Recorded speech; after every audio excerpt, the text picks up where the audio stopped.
Hello and welcome to Narayana IS. I'm Pratik, your faculty for daily news analysis.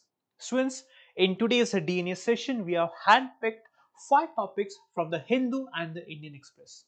But before we start with the DNA, let's go through a motivational quote so that you are motivated enough to listen to the complete video, also motivated enough to revise and also complete your tasks of the day. Right? So, what is today's motivational quote? Your talent determines what you can do. So your talent determines your potential. Your motivation determines how much you're willing to do. Your willingness, let's say, to clear the examination. Your attitude determines how well you do it. That's the reason people say that attitude is what something really matters. Right? So your attitude has to be right, which means you need to be disciplined. Your commitment has to be there. And if you follow these basic things, then success in the UPSC examination is for sure. Right? So I hope you are motivated enough, right? And you keep your attitude correct to make sure that you are following the right strategy. Right? Now, for all those students who are willing to appear in the examination next year as well as let's say in the year 26 and 27, Narayana IS has introduced 1 year and 2 year prelims cum mains integrated course for all those students who are serious about contributing to the growth of our country at the same time willing to serve our country. Right? So all those students who are interested, you can scan the QR code available on your screen, and by scanning the QR code, please fill in the necessary details, and then our team will get back to you with all the required information. Right? So these are the details of our products. Right? You can please visit our website and understand more about the upcoming 1 year and 2 year prelims cum mains integrated course. So these are the topics of the day. So we have chosen 7 topics, of which 2 topics have already been taken. Okay, let's start the first topic. The first topic, digital child abuse, the danger of AI based exploitation. This topic is taken from Hindu page number 7. Now this article talks about the threats coming from the artificial intelligence based technologies, right?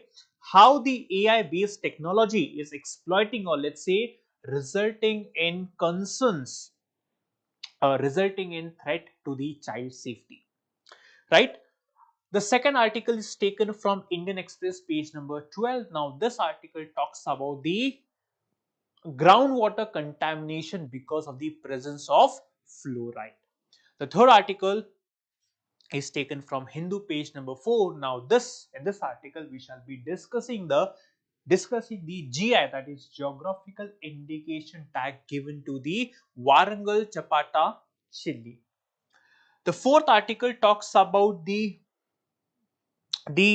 geopolitical violence in the Middle East. Especially, we see, or we are going to discuss how there's a growing conflict between the regional powers in West Asia. We have Israel, then we have Saudi Arabia, we have Iran, and how the uh, intervention of the Americans is only complicating the situation. We'll discuss of the proxy war, right?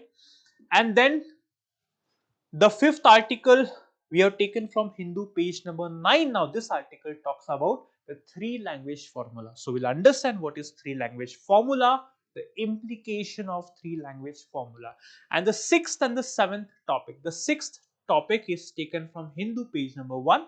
This article talks about the anti-defection law and the powers given to the speaker, and how the indecisiveness of the speaker is actually diluting the objectives of the anti-defection law. The seventh topic has been taken from Hindu page number 10. Now this article talks about the nuclear liability laws, right? The context of the civil nuclear deal signed between India and the US in the year 2008. Despite the fact that a deal was signed in the year 2008, nuclear commerce hasn't or there is no nuclear commerce despite the fact that the deal was signed in the year 2008. So this talks about the Civil Liability Nuclear Damage Act and the International Convention. Now these two topics we already have taken. So if you want to understand these two topics, then the link of these two topics is provided in the comment section, in the description. So after the once we discuss the first 5 chapters, in if you want, or if you have missed listening to these topics, then I request you to please open the link given in the comment section and understand the remaining two topics as well, right? So on this note, let us start with the first chapter or first topic.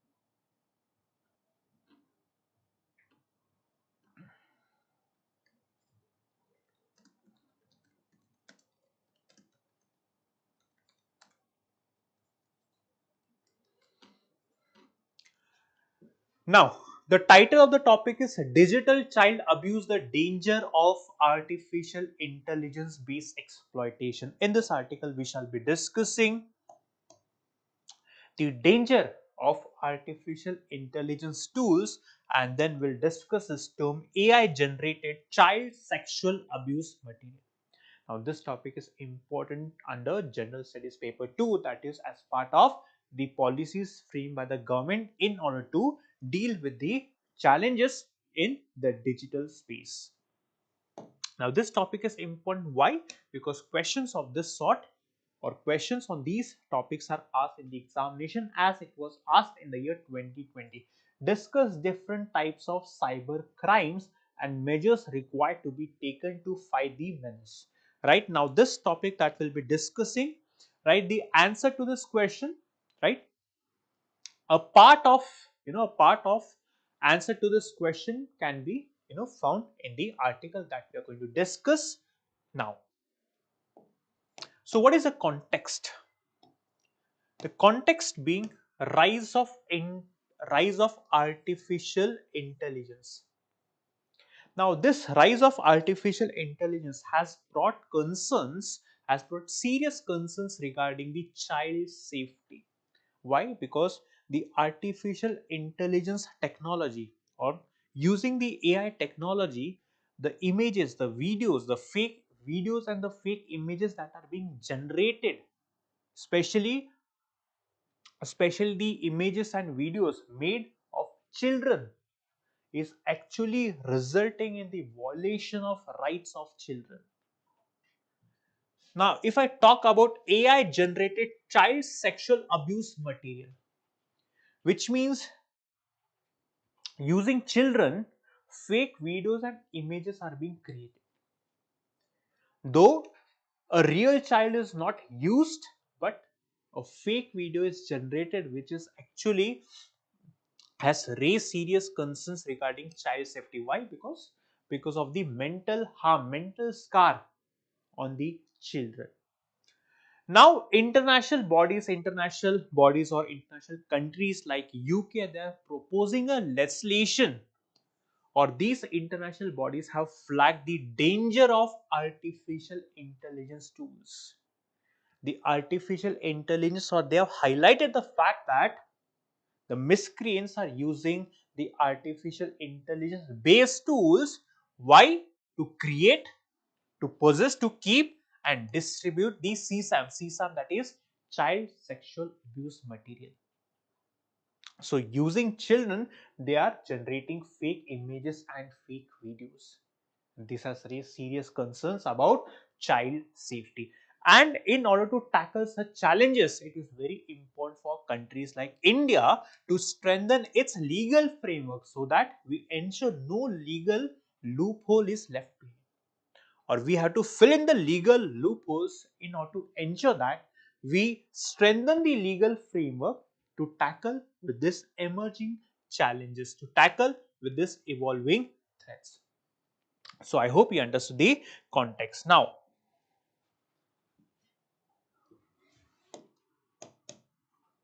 what are the emerging global concerns? As I told you, United Kingdom is the first country that is proposing a legislation, that is planning to make a law for to criminalize, to punish the possession, to keep, to create or distribute child sexual abuse material. Which means all those people, miscreants who are involved in creating, possessing and distributing the fake videos and images involving children will be penalized, is a criminal offense, will be a criminal offense when the law will be framed. Now, in a time period of 30 days in the year 2024, 3,500 child sexual abuse materials were discovered on the dark web. This reflects the proliferation of child sexual abuse material. You see how the artificial intelligence based tools are being used more and more to create fake videos and images using children. Though real children are not used, but given that fake videos and images are being used involving children, right? This actually raises concerns about the child's safety. At the same time, it impinges on the, let's say, growth of children. And given the rising threat, right, the international organizations or the countries across the world have recognized the threat posed by the AI generated, let's say, images or videos, and there is a growing consensus among the international countries that it is very important to have a coordinated response to deal with such emerging challenges, right? So these are the emerging global concerns. Now shift in legal focus from act centric to tool centric. Now see, the traditional legal framework, the traditional, that is the legal framework that is followed across the globe, it penalizes the individuals for what? It penalizes the individuals for creating, for possessing or for distributing the, let's say, the child sexual abuse material. So the traditional law, this is how the laws of different countries have been penalizing the individuals, but the laws have failed to address the tools being used to create such fake videos and images. The individuals are targeted, but the tools through which the individuals are, generating fake images and videos is not being addressed. So this is a problem with the traditional approach dealing with such emerging challenges. And that's the reason UK, as we discussed, is the first country that is proposing or that has proposed to make a law to deal with such challenges, has shifted its focus. How? Shifted its focus from traditional framework to criminalizing the mere possession and use of AI tools. Which means if you have the AI tools through which fake videos and images involving children can be generated, or without distributing it, if even if you merely possess, even if you merely possess such explicit videos, then you will invite strict penalty punishment under the UK law. Now here it is very important to understand that this prospective law, the law that the law is a prospective law, it is yet to be passed in both the houses. It's a proposed law. It essentially means that this law shows the modernistic approach. Why?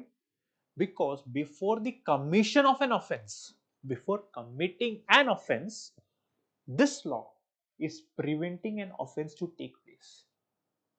Which means the law enforcement officials can intervene before the explicit content is distributed, or let's say before the generation of fake videos and images. Why? Because the proposed law says that even just having, merely possessing AI tools through which such fake videos and images can be generated, merely possessing AI tools can also invite harsh and strict penalty. Preventive measures wise, because it prevent the commission of offense, which means before the offense has been committed, the law enforcement can intervene and prevent the crime to take place. Right?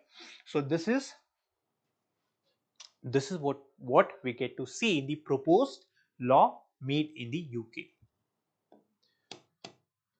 Now, India's existing legal framework. Is India well equipped to deal with such emerging threats and challenges? Now, the Information Technology Act of 2000, especially the Section 67, it punishes publishing or transmitting of material depicting children in sexually explicit acts in electronic form. These are the different legislations that we have in order to deal with child, or let's say abuse relating to children. Second is the POXO Act, especially the section 13, 14 and 15. It prohibits the use of children, which means children cannot be used for pornographic purposes, the storage of child pornography and use of child for sexual gratification, that is sexual satisfaction. Right? And then we have the BNS, right? Now this BNS, it replaced the IPCs, right? The Indian Penal Code.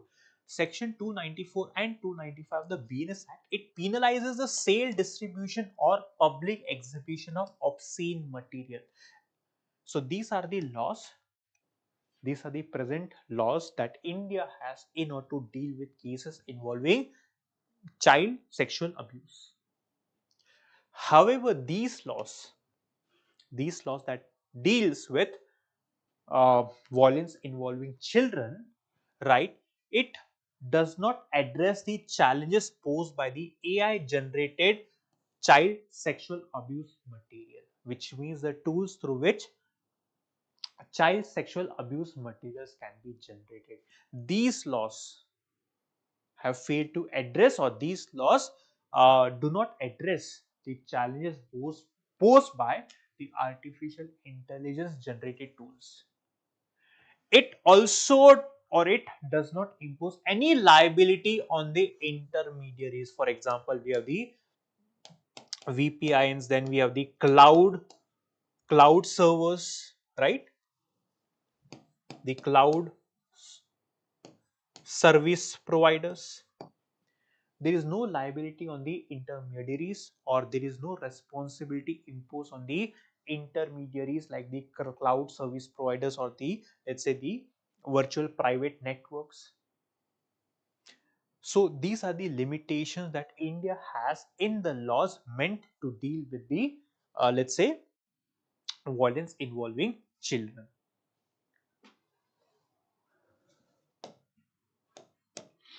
Now, rising threat in India. The National Crime Record Bureau in the year 2022 indicated that India witnessed 32% increase in these cyber crimes. Then the National Cyber Crime Reporting Portal in the year 2024 indicated 1.94 lakh incidents of child pornography, which suggests that India has to update the laws of IT Act of 2000, or let's say the BNA section, right? The POXO Act. It is very important to update the laws so as to align with the global framework, and also to ensure that there are no legal loopholes through which the culprits can escape. Which means we have to plug in the loopholes through which the emerging challenges happening in the digital space can be tackled. Now, need for legislative reform. Redefining terminology, which means we have to update the term, right? The child pornography, we such terms are mentioned in laws like POXO, the BNS section, right? At the same time, the IT Act. Now, here we need to update the term. We have to replace the term child pornography by child sexual abuse material in the POXO Act, which means the words in the POXO Act has to be updated, right? Why? So as to reflect the challenges posed by artificial intelligence generated tools.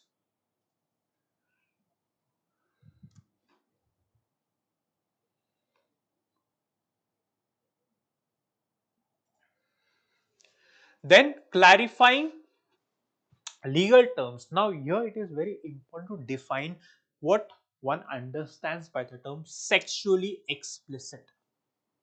This term has to be defined in the IT Act of 2000 to enable real-time identification and blocking of the child sexual abuse material.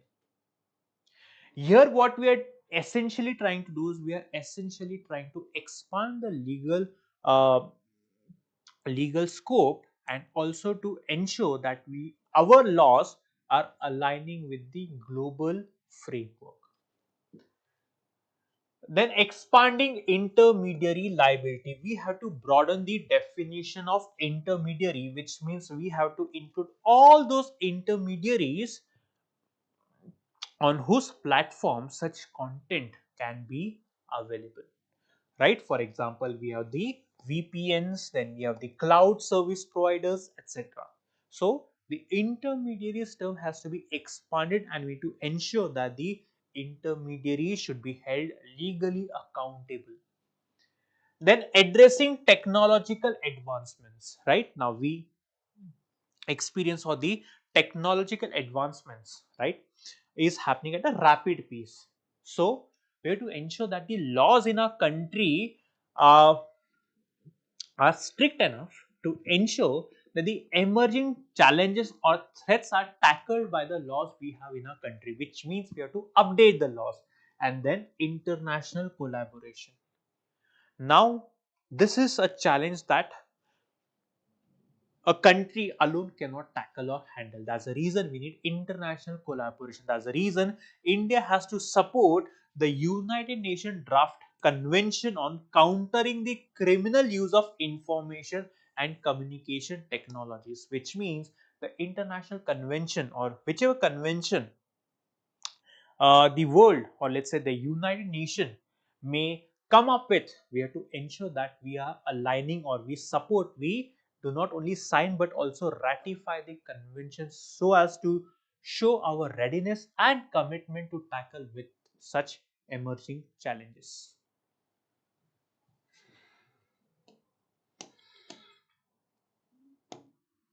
So, what is the way forward? Now, the IT Act of 2000 is outdated. Why it's outdated? Because it does not tackle, right, the emerging digital threats like the artificial intelligence, deep fakes, data theft, online abuse.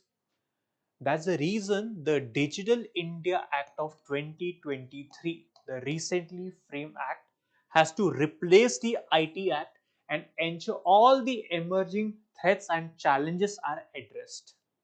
Second, incorporating AI specific provision. Now, the current Indian laws do not explicitly ban the artificial intelligence based tools. Now, these tools can be used, let's say, to generate child sexual abuse material, child pornography. So, as of now, the present Indian laws do not explicitly, do not clearly ban the creation or use of AI based tools.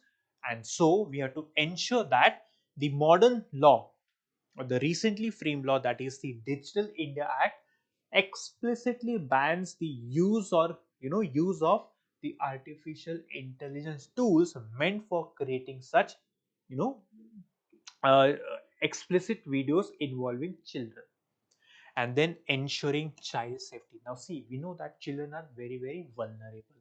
Now if the children come in contact with such videos, what happens is there's a mental harm that that the children may be subjected to. And that's the reason it is very important that the laws have to be strengthened. At the same time, the law should ensure that liability responsibilities entrusted on the intermediaries, so that intermediaries are proactive in the sense that in case they come across such explicit videos, they take down the video with immediate effect. So these are the steps that India or other countries have to follow to ensure that children are not used for ulterior motives. Now let us focus on the second topic. Excise, excess fluoride in Sonbhadra groundwater. Residents say they are getting sicker. Now in this article we'll discuss about the groundwater contamination and fluoride contamination. Now, a question was asked on the Jal Shakti Abhiyan. Now, Jal Shakti Abhiyan is one of the schemes of the government of India to tackle the challenge of groundwater contamination. So, what is the context? The context being that there has been an ongoing water crisis in one of the regions in Uttar Pradesh. Why? Because of the excess fluoride in groundwater, which has led to a public health emergency. Now, Now the contamination, why? The contamination is due to excess fluoride leaching from the granite deposits in the region's underground aquifer, which means because of the fluoride, which means in the underground aquifer, right, fluoride is released from the granite deposits. So we have the granite deposits in the, let's say, underground, and fluoride is being released from the granite deposits. Now, as per the report of 2025, excess fluoride levels were found in groundwater across 120 hamlets. Hamlets are a small settlement which are smaller than the villages, and this is affecting 2 lakh people, right? Then additional contaminants like iron and arsenic are also present in some areas. Now, these are the characteristics of fluoride. What is fluoride? It's an inorganic anion. It's an inorganic anion derived from the element. So the element is fluorine and the fluoride is derived from fluorine. So anion, it's again negatively charged ion. Cation is the positively charged ion, right? And the chemical formula. So again, so these are the characteristics. So I just want to, this is self-explanatory. You just have to read and remember for the prelims examination.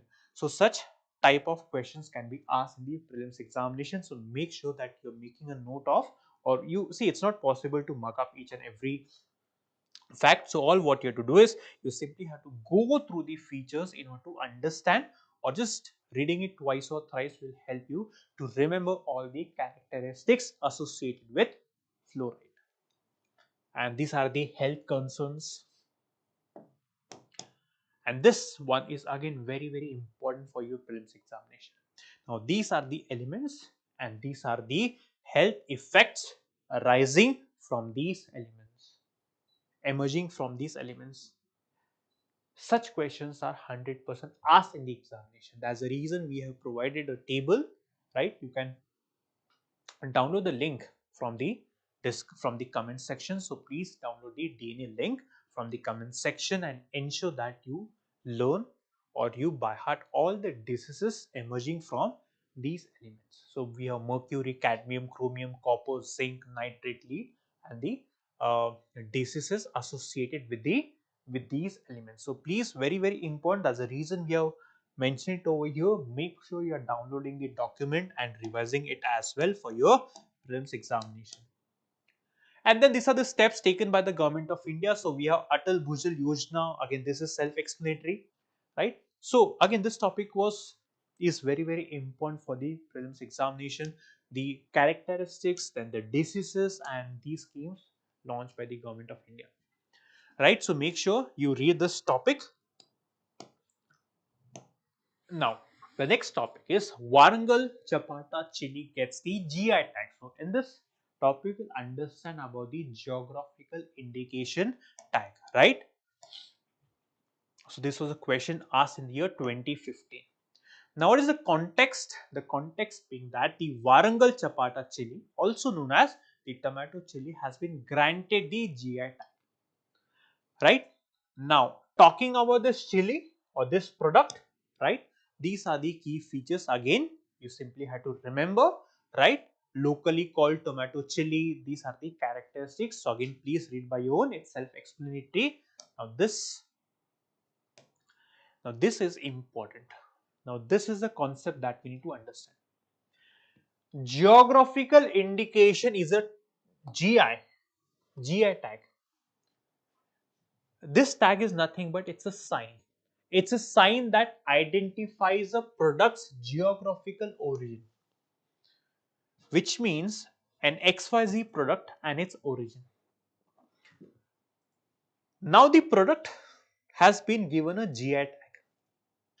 There has to be, let's say, a reputation or quality associated with that product, which means there is a product which has, let's say, a quality or reputation associated with that product, and a GI tag is being given so as to highlight the importance of origin of that product. Origin of that product. So the product must have qualities or reputation that are due to its origin. The, the reputation or quality of a product is because of the origin of that place. For example, you must have heard of Darjeeling tea, Pashmina shawls, Mysore silk, Kanchipuram saris. These are some of the known products having GI tags, which means be it Pashmina shawl or let's say Darjeeling tea. This has been given GI tag. Why? Because of the importance of origin of this tea. So tea is a product.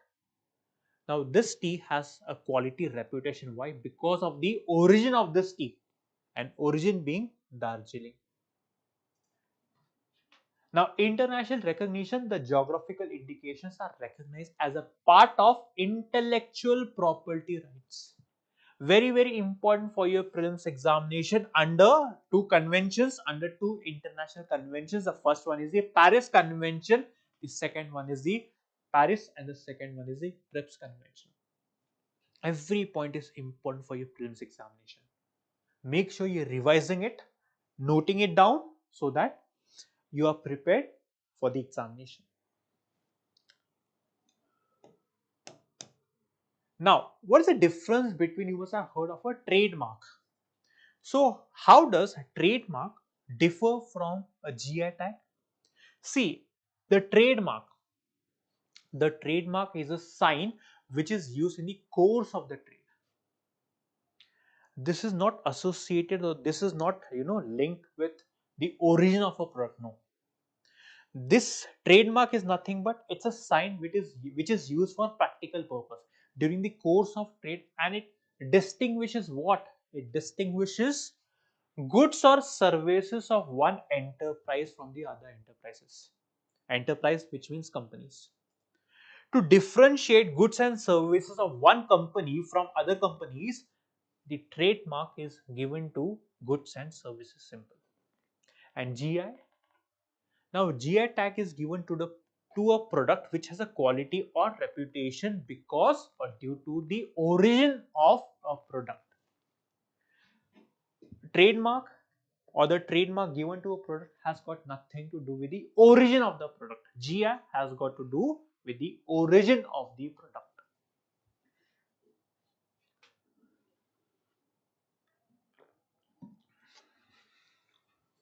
I hope you understood the difference. Now, these points are important for your examination. In India, the GI tag is regulated by the Geographical Indications of Goods Registration, this Act. Please remember this legislation, this Act.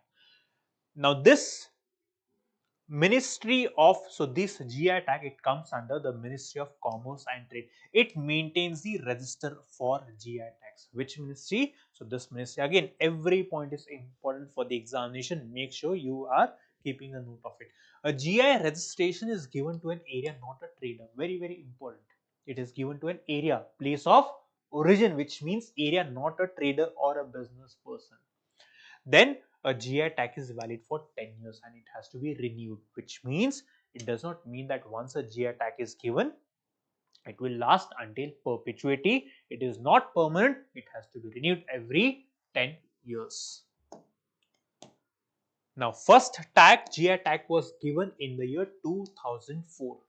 So far, India has 635 registered GI tags. And then the Department of Promotion of Industry and Internal Trade under the Ministry of Commerce, has set an ambitious target of achieving 10,000 GI registrations by 2030. And Uttar Pradesh is a state having the maximum number of GI tags. So each and every point is important for the examination. So again, nothing much to explain. These are self-explanatory points. Now, what are the advantages? What happens when a product gets a GI tag? One, legal protection to the products, which means the GI tag, legal protection to the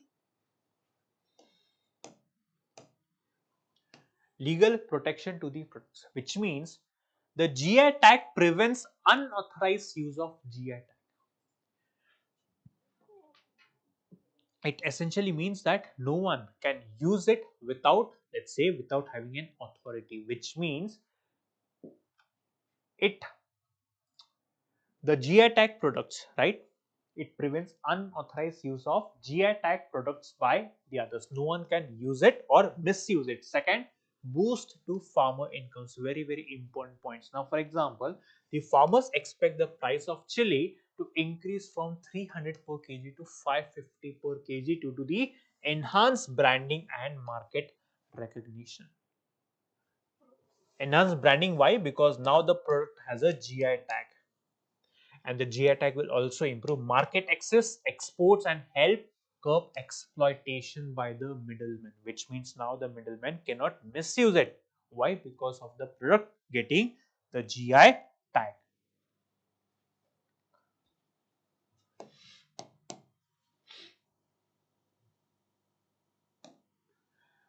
Next topic, the ring of fire around Iran is tightening. So in this topic, we shall be discussing the geopolitical escalation in West Asia. And this was a question asked in the year 2018. So questions on Middle East are always asked in the examination. Now, what is the context? Now we see a renewed geopolitical tension in the Middle East. Please remember, there are three major powers in Middle East. Middle East or West Asia is one and the same. We have Israel, we have Iran, and then we have Saudi Arabia. These are the three major regional powers. Israel is a Jewish based nation, Iran is a Shia based nation, Saudi Arabia is a Sunni based nation. And all these two countries have their proxies in Middle East. These three major powers, they fight against each other. They do not have good relations with each other. Right? Now what makes the situation worse is the support given by America to Israel and Saudi Arabia to fight against Iran. So somewhere we see the major powers are conspiring to isolate Iran. Why? Because Saudi Arabia and Iran, they fear that the way Iran is enriching uranium through which they can develop nuclear bombs, this can threaten the regional peace, or it can, let's say, increase the importance of Iran. This can make Iran more powerful than Israel and Saudi Arabia. That's the reason the world powers have sanctioned against Iran, which means you cannot trade with Iran. And if Iran is not in a position to trade with other countries, their economy will affect. And if the economy gets affected, then they cannot spend money. But unfortunately, this strategy has failed. This strategy has failed. Why? Because in the year 2015, when Barack Obama was the president, JCPOA, Joint Comprehensive Plan of Action, was signed between Iran and the six countries. Which six countries? The five countries are the permanent members of UNSC, and the sixth country was Germany. The purpose of this agreement was to ensure that Iran does not enrich its uranium so as to develop nuclear weapons, and in return, the economic sanctions will be lifted. But after signing the agreement in 2017, Donald Trump became the president of America. Israel and Saudi Arabia felt that Iran is bluffing, which means secretly Iran is developing nuclear weapons, and that's the reason when Donald Trump became the president in the year 2017, he withdrew from this agreement. He withdrew from this agreement, which means now again Iran is left helpless. Now, what Iran does is, in order to take, let's say, vengeance action, Iran started enriching its uranium to make nuclear weapons. And as per the current reports, right, the current enrichment of uranium is 60%, enough to develop 6 nuclear bombs. So what happens is, USA supports Israel and Iran supports their proxies. For example, the Houthis in Yemen, the Hezbollahs in Lebanon. So what's happening is, Iran, through their proxies, they are targeting Israel and Saudi Arabia. For example, uh, Iran supports Houthis in Yemen, and these Houthis, they target Israel as well as the American ships passing through the Red Sea. Then Iran also supports Hezbollah in Lebanon. Now we all know that in the year 2023, Hamas attacked Israel. Again, Hamas is one of the proxies of Iran. So you see that Israel is getting help from America. Iran, through its proxies, they are targeting Israel, or let's America and their allies. And this has worsened the situation in Middle East.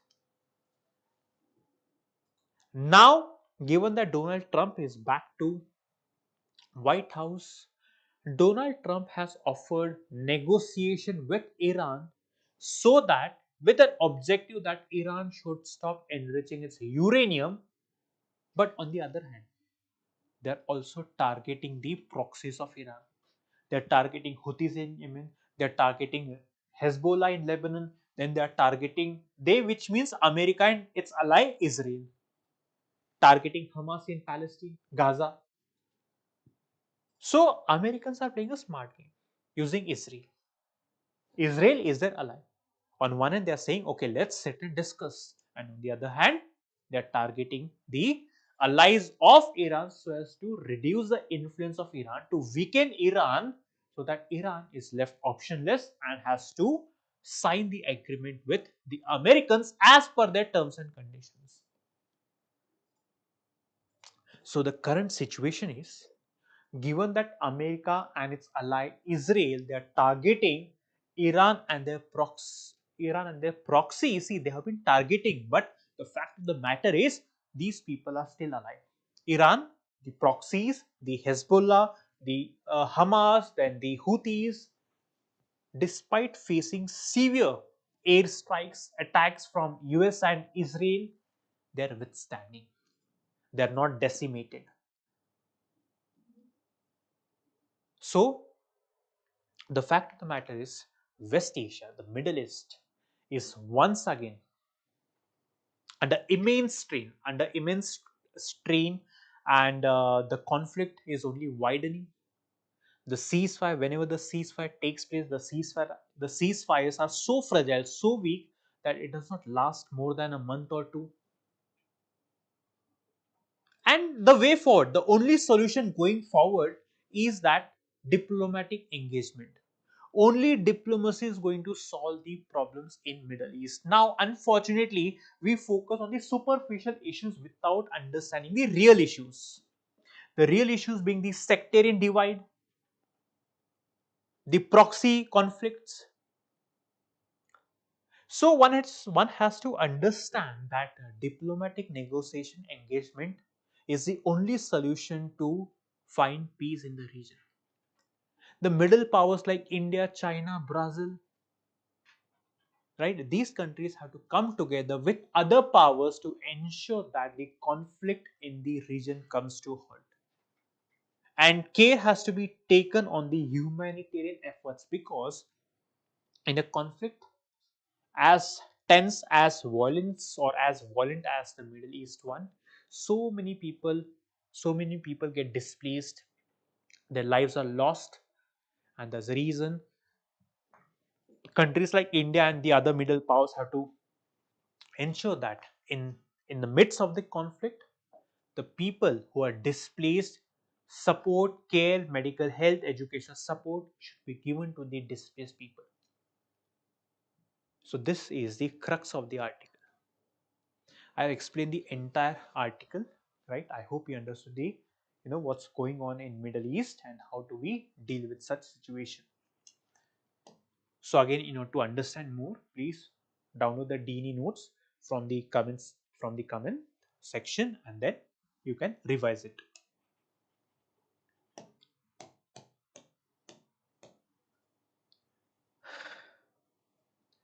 The next topic, third language choice. Now, in this article, we shall discuss what is three language formula, right? Now, this three language formula, now this is an issue that keeps on recurring. It keeps on recurring. Why? Because Tamil Nadu state has said that we are not going to follow the three language formula. We are not going to follow the three language formula, and somewhere we get to see that there's a huge difference between policy and practice. What is written in the policy and what's happening on the ground, there's a huge difference as pointed out by the All India School Education Survey. So first and foremost, let us try to understand what is three language formula. Now this three language formula is nothing but it's a language policy in our country, which means the students in our country are mandated to learn three languages. This three language formula was introduced in the year 1968 under the National Policy of Education, and Kothari Commission recommended the three language formula. What is three language formula? We'll discuss it. The objective of three language formula, which means the students in our country are mandated to learn three languages. The objective being, first, to enhance cognitive development, which means it said that if students learn more languages, it improves their memory, critical learning, as well as decision making ability. Then promote national integration. Now, India is a country of great linguistic diversity. So, the cultural exchanges, knowing one another's language or exchanging in different languages, will only make a country united, right? National integration, ensuring educational equity, which means knowing different languages will help a student or students to compete at the national, or let's say compete in the uh, compete in the examination, right, conducted by the, let's say, national bodies. For example, we have UPSC, the NEET examination, right, and then preserving regional languages, right? So here we are trying to find a delicate balance, or we are trying to find a balance. On one hand, we are trying to unite our country, which means there has to be a language which should bind all, or which should bind the people of our country. At the same time, on the other hand, we have to ensure that the regional languages do not go extinct. So three language formula ensures that our nation is integrated, our nation is more and more united. At the same, the regional languages are preserved. Now this is the three language formula, that is the non-Hindi states like Tamil Nadu, Karnataka, Kerala, etc. The first language will be regional. For example, for Telangana, the first language will be Telugu. The second language will be Hindi. And the third language will be English or any other modern Indian language. So people belonging or the students belonging to these states, the southern states, so-called southern states, these are the languages they are expected to learn under the three language formula. And the students in the Hindi states, UP, Bihar, the first language will be Hindi, the second language will be English or another language, the third language will be Sanskrit or regional language like let's say Tamil, Telugu. Right? What we have seen is that the Hindi states have learnt Hindi, English. So a student in a Hindi state, he takes Hindi, English, and he takes Sanskrit. He takes Sanskrit. So this is the three language formula. Now, this all school educational survey of 2009 highlighted few points. One, the implementation of three language formula was inconsistent across states, which means it was not at all uniform. Sanskrit teacher shortage in the Hindi speaking states. 50% posts were vacant nationally. Hindi commonly taught as third language in non-Hindi states due to easier teacher availability. In the non-Hindi states, Sanskrit used as third language in Hindi belt states, often not by the choice of the students but due to lack of alternatives. Due to lack of alternatives, students were forced to take Sanskrit.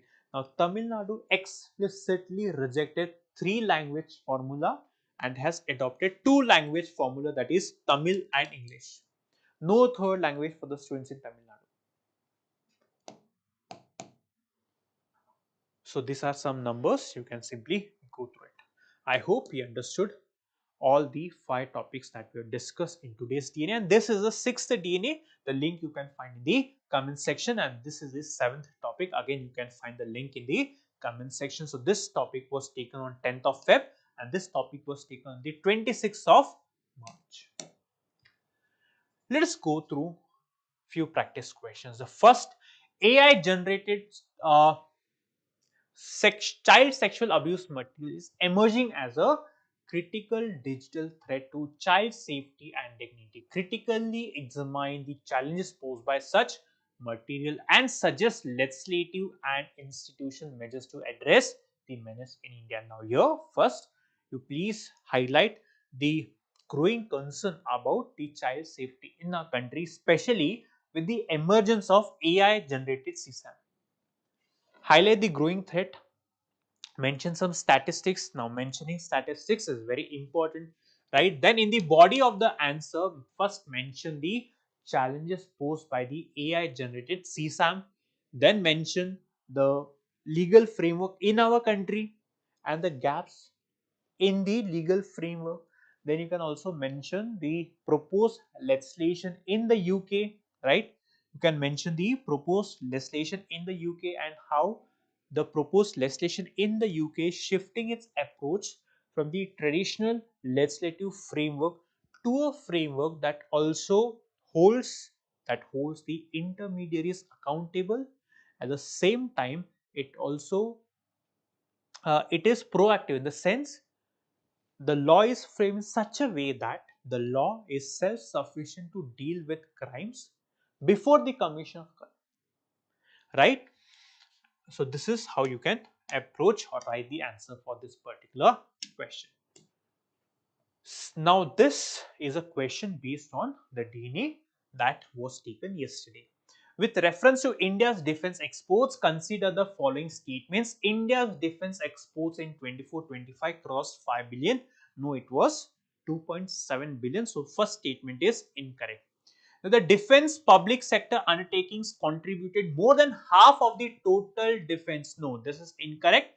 The defense PSUs, it contributes 35%. The private sector contributes 65%. So both these statements are correct. India exported defense items to more than 80 countries. Yes, the uh, defense export footprint of a country is widening, increasing. So this one is correct. So the correct answer is option C. Consider the following statements. The AQI in India is based on 8 pollutants including PM 2.5 and ammonia. Yes, this one is correct. The Central Pollution Control Board prescribes location. Yes. Now AQI was developed by the CPCB, Central Pollution Control Board, and it prescribes location guidelines for AQI monitoring stations. Correct. The PUC certificate is mandatory only for diesel vehicles. It is mandatory for all vehicles. So this one is incorrect. 1 and 2. Option A is the correct answer. Shivaji abolished the feudal Watandari system. Now, this is a system where the land revenue is collected by the village elites, or let's say the zamindars, and adopted a Ryotwari like system. Yes, this one is correct. Persian remained the court language during his reign. No, it was replaced by Marathi and Sanskrit were promoted. Shivaji's army was composed solely of Maratha caste warriors. This is incorrect. It was inclusive. It included warriors from all the castes and communities. Shivaji issued a charter banning slavery in territories under his control. Yes. So statement 1 and 4, option B is the correct answer. And these are the questions based on, okay, this one question. So transfer of sentenced person requires consent from the prisoner, the host country and the home country. Yes. India has TSP agreement with both UAE and Saudi Arabia. This is factual. Again, this one is correct. The Ministry of External Affairs is the nodal agency. Incorrect. Why? Because Ministry of Home Affairs is the nodal agency, and this ministry helps in facilitating. So option 1 and 2, that is the correct answer, and these are the DNA questions based on today's questions.